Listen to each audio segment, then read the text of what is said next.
کیا یہ قبول کرتے ہو کہ جب بیوی کی تجہیز اور تکفین ہوئی اس وقت قبر کا نشان کم سے کم چھپایا گیا تھا؟ یہ ناقابل انکار ہے، کیونکہ روایات کے اندر موجود ہے کہ جب امیر المومنین دفن سے فارغ ہوئے اور اگلے دن لوگوں کو خبر ملی کہ بی بی کا لاشا دفن ہو چکا ہے، انہوں نے اصرار کیا کہ ہم نے لاشے کے اوپر نماز پڑھنی ہے۔ اس کا مطلب یہ ہے کہ لاشے کو دفنایا گیا ہے اور مسلمانوں کو خبر نہیں ہو سکی ہے۔ یہ جھگڑا اتنا آگے بڑھا ہے کہ لوگوں نے اصرار کیا ہے کہ ہم مٹی کھودیں گے، یہاں تک کہ قبر کو نکالیں گے، لاش کو نکالیں گے۔ اس کا مطلب یہ ہے کہ مسلمان قطعاً اس موقع پر کم سے کم قطعاً نہیں جانتے تھے کہ بی بی کی لاش کہاں پر ہے، قبر کہاں پر ہے۔ تو اب ہمارے سامنے ایک سوال ہے، وہ حالات کون سے حالات ہیں جس کے اندر بیوی کی قبر کے نشان کو کم سے کم اس وقت چھپانے کی کوشش کی گئی تھی؟ کیوں یہ کام کیا گیا تھا؟ اس کی حکمت کیا تھی؟ تو دو جواب فوراً ہمارے سامنے آئیں گے، اور وہ دو جواب یہ ہیں کہ ایک ان لوگوں سے روکنے کے لیے کیا گیا تھا جو بیوی کے جنازے میں شریک ہو کر بیوی اور اپنے درمیان اختلافات کا انکار کرنا چاہ رہے تھے۔ وہ چاہتے تھے کہ ہم جنازے میں شریک ہوں، ہم نماز میں شریک ہوں، ہم بیوی کے روضے کو تعمیر کریں اور دنیا کے سامنے یہ پیغام نہ پہنچ سکے کہ ان کے اور بیوی کے درمیان کوئی اختلاف تھا۔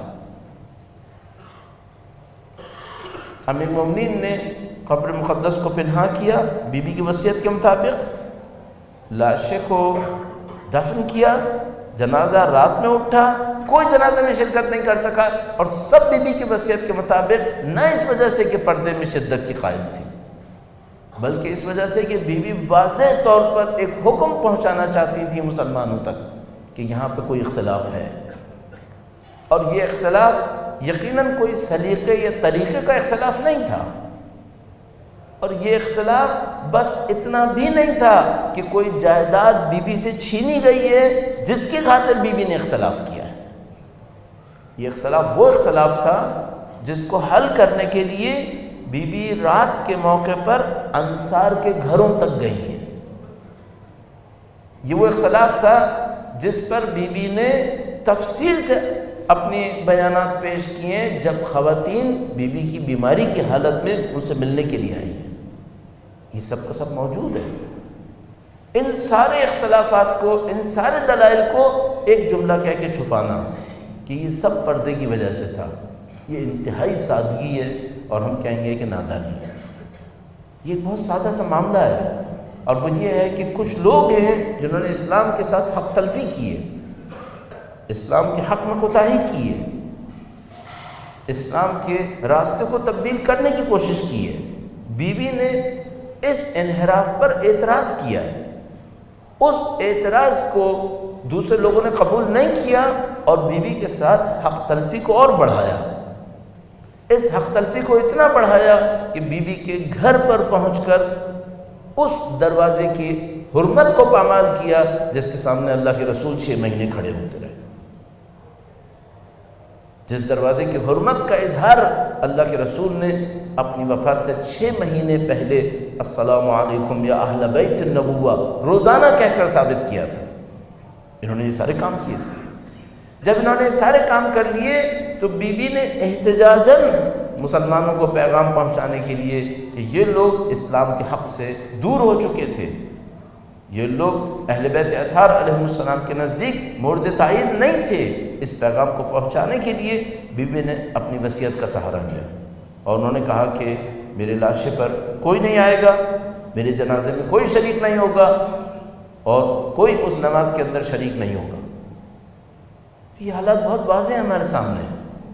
یہاں پر ہمیں بیوی کا ایک اعتراض نظر آتا ہے، ایک احتجاج نظر آتا ہے، اور اگر اس احتجاج اور اعتراض کو قبول کرتے ہیں تو پھر مسجد میں جانے والی بات بھی سمجھ میں آتی ہے۔ نہ پردے کی خاطر بلکہ احتجاج کی خاطر بیوی نے اپنے جنازے کو چھپانے کی کوشش کی، اور اس احتجاج سے بالکل موافق ہے ان کا دربار میں جانا۔ دربار میں جانا بھی احتجاج کی خاطر تھا۔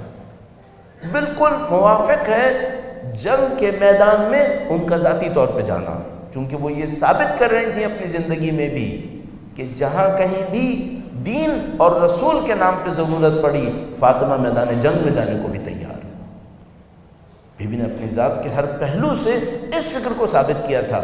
یہ ہماری نادانی ہوگی کہ ہم بی بی کے تقوی اور پرہیزگاری کو دیکھتے ہوئے ان کی ساری سیاسی تدبیر کو ایک پردے کے پیچھے چھپانے کی کوشش کریں، اور ہم نہیں در حقیقت دشمن یہ کام کرے اور ہم لوگ اپنی سادگی کی وجہ سے اس سازش میں پھنس جائیں کہ وہ یہ کہے کہ جو کچھ بی بی نے کیا صرف پردے کی خاطر تھا، اور ہم قبول کر لیں کہ ہاں یہ صرف پردے کی خاطر تھا۔ یہ پردے کی خاطر نہیں تھا، یہ ایک پیغام تھا دین اسلام کی حفاظت کے لیے، اور وہ پیغام ہم لوگوں کو سمجھنے کی ضرورت ہے کہ بی بی معترض ہے ان سب حق تلفیوں پر جو امیر المومنین کے ساتھ کی گئی۔ لہذا ہمارے پاس موجود ہے بیان کہ بی بی نے انصار کے پاس جا کر کہا کہ تم نے کیوں علی کا ساتھ نہیں دیا، یا جب خواتین آئیں تو انہوں نے اس بات کو بیان کیا کہ چونکہ تم نے علی کا ساتھ نہیں دیا اب معاشرے میں ظلم پھیلے گا، اب معاشرے میں نامنی آئے گی۔ تو بھی ان تمام معاملات کی طرف تفصیل سے رہنمائی فرما رہی تھیں، اور اس معاملے کے اندر انہوں نے اپنی ذات سے قربانیاں دی ہیں جن قربانیوں کو ہمیں سمجھنے کی ضرورت ہے، اور یہ صرف اسی صورت میں ہم سمجھ پائیں گے۔ میں اعزان محترم تھوڑا سا اور چند منٹس لے کر آپ کی عرض کروں گا، اس نادانی میں ہم کیوں پھنسے؟ کیوں ایسا ہوا کہ ہم بی بی کے اتنے واضح دلیل کو نہیں دیکھ سکے، اور ہم میں سے کچھ لوگوں نے کہا کہ ہاں پردے کی خاطر کیا تھا؟ اس کی صرف ایک وجہ تھی، ہم نے اپنے ذہن میں ایک اور بٹھائے ہوئے جملے کو قبول کر لیا، اور وہ ایک اور جملہ جو ہمارے ذہن میں بٹھایا گیا تھا وہ یہ تھا کہ اہل بیت اتنے مقدس ہیں اور بی بی کی ذات اتنی مقدس ہے کہ ان کا کیا کام کہ حکومت کون کرے گا۔ پہلے ہمارے ذہن میں یہ جملہ ڈالا گیا کہ چونکہ ان کا تقدس زیادہ ہے لہذا وہ حکومت کے معاملے میں کچھ نہیں کہیں گے، چونکہ وہ حکومت کے معاملے میں کچھ نہیں کہیں گے تو کوئی حکومت کرے وہ اس کے اوپر کوئی اعتراض نہیں کریں گے۔ پہلے ہمارے ذہن میں یہ سمجھایا گیا، اس کے بعد پھر یہ جملہ ڈالا گیا کہ چونکہ ان کو حکومت سے کوئی سروکار نہیں تھا تو جو کچھ کیا یہ کیا کیا؟ کہا یہ پردے کی خاطر کیا۔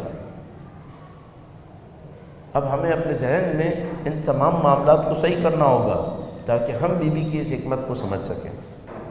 کیوں حکومت سے سروکار نہیں ہے؟ اللہ کے رسول تشریف لائے تو کیا حکومت نہیں بنائی تھی؟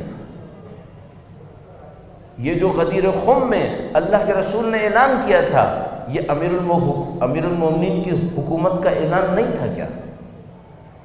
اگر حکومت کا اعلان نہیں تھا تو کیا یہ صرف مانوی رہبری کا اعلان تھا؟ اور حکومت کوئی بھی کرے کہ اللہ کے رسول یہ کہنا چاہ رہے تھے، یا اللہ کے رسول یہ کہنا چاہ رہے تھے کہ تمام معاملات میں جن میں میں تم پر حاکم ہوں ان تمام معاملات میں علی تم پر حاکم ہے۔